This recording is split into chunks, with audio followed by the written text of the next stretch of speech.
আসসালামু আলাইকুম প্রিয় দর্শক, আমাদের এই অন্তর্বর্তীকালীন সরকারের আইন বিচার বিষয়ক উপদেষ্টা এবং সেই সঙ্গে উনি একই সঙ্গে প্রবাসী কল্যাণ মন্ত্রণালয়েরও উপদেষ্টা প্রফেসর ডক্টর আসিফ নজরুল, ওনার একটা স্ট্যাটাস নিয়ে বিশেষ করে আমাদের যারা সাংবাদিক আছেন সাংবাদিকদের মধ্যে বেশ আলোচনা হচ্ছে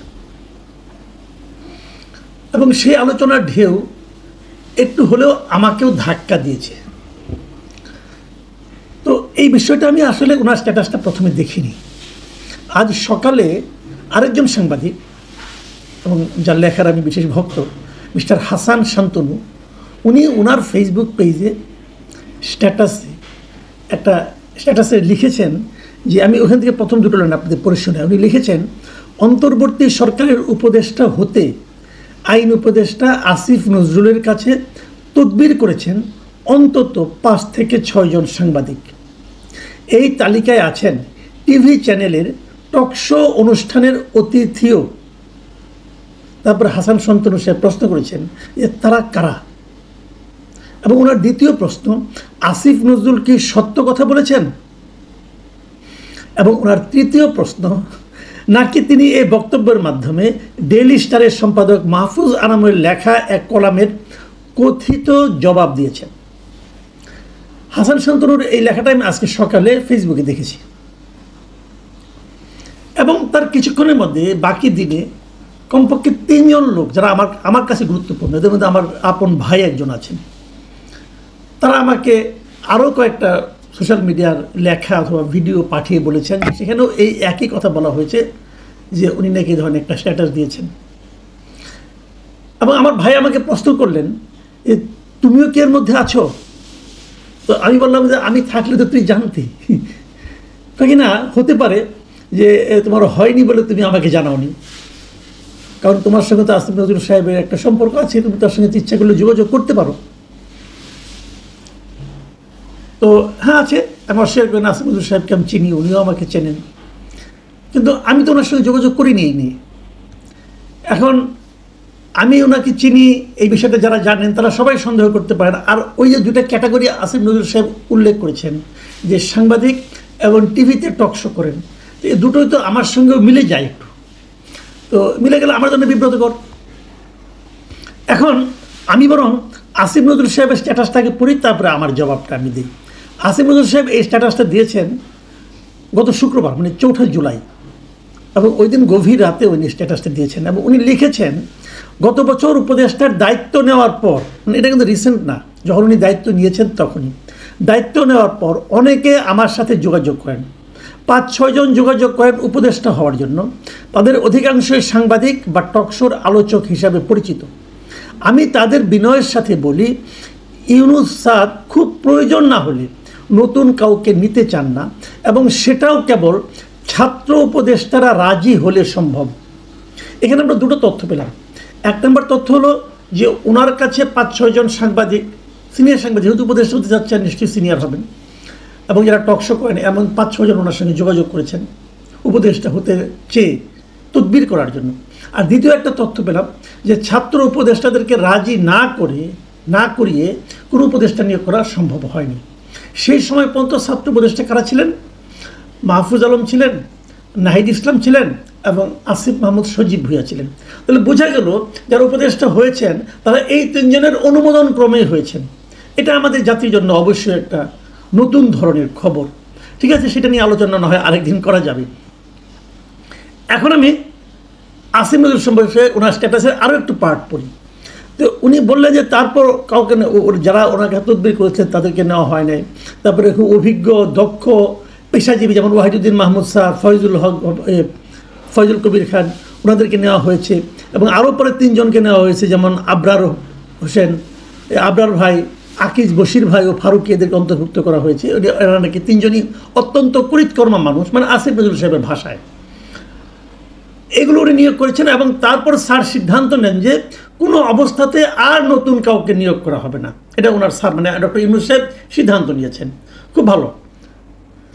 তারপর আসিফ নজরুল সাহেব লিখেছেন, যাই হোক, উপদেষ্টা হতে আগ্রহীদের কেউ কেউ মন খারাপ করেন, ফেসবুকেও নানা সময় প্রশ্ন তোলা হয় উপদেষ্টারা নিয়োগ পেয়েছে কিসের যোগ্যতায়, জুলাই অভ্যুত্থানে তারা কোথায় ছিল। যে এই যে কথাটা বললেন এটা কিন্তু আমার সঙ্গে মিলে যায়। মানে আমি কিন্তু উপদেষ্টাদের যোগ্যতা নিয়ে অনেক প্রশ্ন করেছি, আমি শুরু থেকেই প্রশ্ন করে আসছি এবং আমি এই প্রশ্নটাও করেছি যে এরা জুলাই অভ্যুত্থানের সময় আসলে কোথায় ছিল, এই জুলাই অভ্যুত্থানে অথবা এই গণ আন্দোলনে এদের কী ভূমিকা ছিল। এই প্রশ্নটা যারা যারা করেছেন তাদের মধ্যে আমার মনে হয় যে 2-3 জনের মধ্যে আমি আছি এবং আমি এটা শুরু থেকে করেছি, এখনও করছি। এটাও মিলে যায় কিন্তু। তারপর উনি আবার বলছেন আমি জানি এটা সম্ভবত আমাকে মিন করে বলা না, মানে উনি বলছেন যে তারপর উনি ওনার কথা বলছেন যে শেখ হাসিনার বিরুদ্ধে 16 বছরে উনি শেখ হাসিনা সরকারের বিরুদ্ধে কী কী লিখেছেন লেখেন নাই এগুলো উনি ডিটেল বর্ণনা করেছেন এবং বর্ণনা করে উনি বলেছেন যে এই থেকে মনে হয় যেটা আমাকে মিন করে বলা হয় না, কিন্তু অন্যদেরকে মিন করে বলা হয়েছে। আমি ওনার পুরো স্ট্যাটাসটাই পরে পড়েছি, আমার কাছে ছিল না। হাসান সন্তুর আমার স্ক্রিনশট পাঠিয়েছেন, ওনার কাছ থেকে দিয়ে পড়েছি এবং উনি অনেক কাহিনী বলেছেন, ওনার বড় স্ট্যাটাস, উনি কি মিস করছেন, ওনার সেই ফুরা রোডের বাসাটা মিস করছেন, সকালবেলা ঘুমানো মিস করছেন, এটসেট্রা এটসেট্রা, অনেক কথা কাহিনী এগুলো। তো যে জিনিসটা আমি আসলে বলতে চাচ্ছি সেই জিনিসটা হলো এই যে উনি 5-6 জন সাংবাদিকের কথা বললেন, আমি মনে করি ওনাকে আমি যেভাবে চিনি, যতটা স্পষ্টবাদী হিসেবে চিনি, ওনার তো উচিত ছিল এই 5-6 জন সাংবাদিকের নাম বলে দেওয়া। যদি কেউ তার কাছে তদবির করতে পারে তার নামটা বলে দিলে সমস্যাটা কি, বলে দিতেন। বলে না দেওয়াতে কি হয়েছে, বলে না দেওয়াতে যেটা হয়েছে যে ওই 5-6 জন বেঁচে গেছেন কি বিব্রত হননি, নাকি ওনাদেরকে বিব্রত হাত থেকে রক্ষা করেছেন উনি, তা জানি না, কিন্তু উনি মানে একটা বিরাট সাংবাদিক গোষ্ঠীকে কিন্তু সন্দেহের মধ্যে নিয়ে এসেছেন। যে যারা এখন টকশো করেন, যারা এখন সাংবাদিক হিসেবে তাদের একটা পরিচিতি আছে দীর্ঘদিনের, তারা সবাই কিন্তু এই ওনার তৈরি করা এই সন্দেহের মধ্যে ঢুকে গেলেন। এখন ওই লোকগুলি যদি কখনো এই সরকারের পারফরমেন্সের সমালোচনা করেন অথবা এই সরকারের সঙ্গে জুলাই আন্দোলনের আপনার সম্পৃক্ততা কতটুকু ছিল তা নিয়ে প্রশ্ন তুলেন, তাহলে অনেকেই কিন্তু সন্দেহ করতে পারেন আচ্ছা আপনি তো আসিফ নজরুলের কাছেও তদবির করেছিলেন, না হয়ে এখন বিপ্লবী হয়ে গেছেন। এবং তার মধ্যে আমি নিজেকেও দেখতে পাচ্ছি, এটা আমার জন্য আসলে বিব্রতকর। আমি শুরু থেকেই বলে এসেছি, বিভিন্ন ফোরামে বলেছি এবং আমি বলি আপনাদেরকে, একবার আমি RTVর একটা টক শোতে গিয়েছিলাম। সেই RTVর টক শোতে অ্যাঙ্কর অন ইয়ারে থাকাকালীন আমাকে জিজ্ঞাসা করেছেন যে অনেকে বলেন আপনি নাকি উপদেষ্টা হতে চেয়েছিলেন, উপদেষ্টা হতে পারেননি, তাই আপনি এগুলি করছেন, তাই আপনি সরকারের সমালোচনা করছেন। এবং ওটার জবাব দেওয়ার পর উনি আমাকে একটা সাপ্লিমেন্টারি কোয়েশ্চেন করলেন যে আপনাকে যদি কোনো সরকারের দায়িত্ব দেওয়া হয় তাহলে আপনি নেবেন কি না। আমি সেখানেও স্পষ্টভাবে বলেছিলাম যে সরকারের কাছ থেকে অর্থনৈতিক সুবিধা পাওয়া যায় এমন কোনো কাজে আমি আমার বাকি জীবনে কোনো দিন যাব না, যাওয়ার আগ্রহ প্রকাশ করব না এবং এ যাবৎকালে কোনো দিন প্রকাশ করিনি। এটা আমার ওপেন চ্যালেঞ্জ। কেউ একজন বলুক, তাকে আমি ফোন করেছিলাম অমুক পদের জন্য, বরঞ্চ আমি বলতে পারবো অনেকে আমাকে অফার করেছিল যেগুলো আমি সবে নিয়ে প্রত্যাখ্যান করেছি। তো আমি না আমারটা ক্লিয়ার করলাম এবং যারা ওটা দেখেছেন তারা হয়তো জানবেন যে না, এটা আপনি পরবর্তী সময় মিলিয়ে নিন। আমি কেন যাবো না সেই ব্যাখ্যাটাও আমি দিয়েছি। আমার ব্যাখ্যাটা ছিল এরকম যে আমি তো সারা জীবন সাংবাদিকতা করেছি, আমার সাংবাদিকতার বয়স হলো প্রায় 3.5 দশক, প্রায় 36 বছরের মতো। তো এত বছর সাংবাদিকতা করে আমি তো এই কাজটাই শিখেছি, আমি তো আর কোনো কাজ শিখিনি। যে কাজ আমি শিখিনি তা আমি করতে যাব কেন, সেটা হবে আমার জন্য মূর্খতা। যারা গিয়েছেন তারা কেন গিয়েছেন আমি তাও জানি না। আমি আসিফ নজরুল সাহেবকেও প্রশ্ন করবো, আপনি এটা গিয়েছেন কেন? এই কাজটা আপনার কাজ না। আপনি ছিলেন ইউনিভার্সিটির টিচার, ছাত্রদের পড়াতেন, ওটাই করতেন। আপনি ওটার জন্যই সারা জীবন প্রিপারেশন নিয়েছেন। আপনি কোনোদিন রাজনীতিও করেন নাই। আপনি গিয়েছেন কোনো মন্ত্রিত্বের লোভে? আপনি কি দেশকে সংগঠিত করতে পারছেন? আগে আপনার যে গ্রহণযোগ্যতা ছিল সমাজে, সেই গ্রহণযোগ্যতা কি এখন আছে? নেই তো। আপনি যখন এই সরকার একসময় শেষ হয়ে যাবে, যেমন ফেব্রুয়ারিতে, নয় এপ্রিলে, নয় জুনে হবে তো শেষ, তারপর আপনি কী করবেন? তারপর আপনি আগের পেশায় এই ঢাকা ইউনিভার্সিটিতে আগের মতো করে যেতে পারবেন না।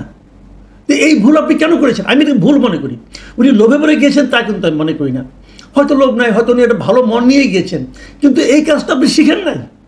সবচেয়ে বড় কথা হলো এটা, যে কাজ আপনি শিখেন নাই সেই কাজ আপনি করতে ভালো পারবেন না, এটাই স্বাভাবিক। এবং ডক্টর ইউনূসও ভালো পারছেন না। কিন্তু ডক্টর ইউনূস ব্যবসায়ী হিসেবে হয়তো ভালো হতে পারেন, পিআর পার্সন হিসেবে হয়তো ভালো হতে পারেন, রাষ্ট্রনায়ক হিসাবে এ পর্যন্ত গত 10 মাসে ওনার একটা স্টেপের কথা কেউ বলতে পারবে না যে স্টেপটাকে বলা যায় যে অসাধারণ একটা রাষ্ট্রনায়কোচিত সিদ্ধান্ত উনি নিতে পেরেছেন। পারেননি। উনি দেশের মানুষকে ঐক্যবদ্ধ করতে পারেননি, এবং সে ঐক্যবদ্ধ করতে না পারার যে বদনাম, সেই বদনামের ভাগে কিন্তু ডক্টর আসিফ নজরুলও হবেন, সবাই হবেন। মানুষকে বিভক্ত করে দেওয়ার যে প্রবণতা, এটা ওনাদের মধ্যে বসে গেছে। এবং এই যে স্ট্যাটাসটাও কিন্তু আমি মনে করি আসিফ নজরুল সাহেবের কাছ থেকে আমি আশা করিনি। আমি ওনাকে ব্যক্তিগতভাবে চিনি এবং ওনাকে আমার খুবই মেধাবী এবং খুবই সেন্সিবল একজন মানুষ মনে হয়। এরকম একটা মানুষ কি করে 5-6 জন সাংবাদিকের কথা বললেন? এবং 5-6 জন সাংবাদিক কারা? আপনি যখন নাম না বলবেন তখন আমি বলবো আপনার কাছে আসলে কেউ ফোন করে নাই, আপনার কাছে কেউ ফোন করে নাই। আপনি নিজে বাহাদুরি দেখানোর জন্য এই কথাটা বলেছেন। যদি আপনার সেই সাহস থাকে, মেরুদণ্ড থাকে, স্পষ্টবাদী কথা বলার মতো সেই যে চরিত্রটা, যে চেহারাটা আমরা দেখেছি, চিনি, যে সেটাকে আপনি ধারণ করতে পারেন, নাম বলে দেন 5 জনের নাম বলে দেন। বলতে পারবেন না আপনি, কারণ তাদের কাছ থেকে আপনি আবার পরবর্তী সময় হেল্প চান, এই জন্য বলতে পারবেন না। তো যেখানে হেল্প চান সেখানে বিপ্লব করতে চান কেন? আমি আসিফ নজরুলের এই স্ট্যাটাসে খুবই মর্মাহত হয়েছি এবং আমি মনে করি এটা একটা দায়িত্ব জ্ঞানহীন আচরণ উনি করেছেন। আমি ওনাকে রিকোয়েস্ট করব, যদি আপনার সৎ সাহস থাকে আপনি 5-6 জন সাংবাদিকের নাম বলে দেন। তাদেরকে আমাদেরও চেনা দরকার যে করেছো বাবা সাংবাদিকতা, হতে চাও মন্ত্রী। কেন গো? কেন? তুমি যেটা শেখো নাই, ওই ব্যাপারে তোমার কোনো ধরনের অভিজ্ঞতা নাই, ধান্দাবাজি করার জন্য করতে চাও তুমি, নামগুলি বলে দেন। ওই লোকগুলিকে আমরা চিনি নেই, কোনো সমস্যা নাই। কিন্তু এরকম আজগবি হাওয়ার উপর যে প্রশ্নটা হাসান শান্তনু করেছেন যে আসিফ নজরুল কি সত্য বলেছেন, যতক্ষণ পর্যন্ত উনি নামগুলি না বলবেন ততক্ষণ পর্যন্ত আমি এই প্রশ্নের উত্তরে ভাববো উনি আসলে সত্য বলেন নাই, উনি আসলে সেন্সেশন ক্রিয়েট করতে চেয়েছেন। এবং যে কারণে ওনার সঙ্গে প্রথম আলো অথবা ডেইলি স্টারে একটা বিরোধ তৈরি হয়েছে, সেই বিরোধের হয়তো ওর জন্য যে কথাটা নাকি ওই মাহফুজ আলমের একটা কলামে উনি লিখেছিলেন যে কেন ওনাকে 2টা মন্ত্রণালয় দেওয়া হলো, তারই একটা জবাব উনি দেওয়ার চেষ্টা করেছেন এভাবে। এবং এটা হচ্ছে খুব আনাড়ি একটা প্রচেষ্টা। প্রিয় দর্শক, হয়তো বিষয়গুলো একটু ব্যক্তিগত হয়ে গেল, তারপর আমি মনে করি এটা বলা দরকার ছিল। আপনি ভালো থাকবেন। এখন এই পর্যন্তই। আল্লাহ হাফিজ।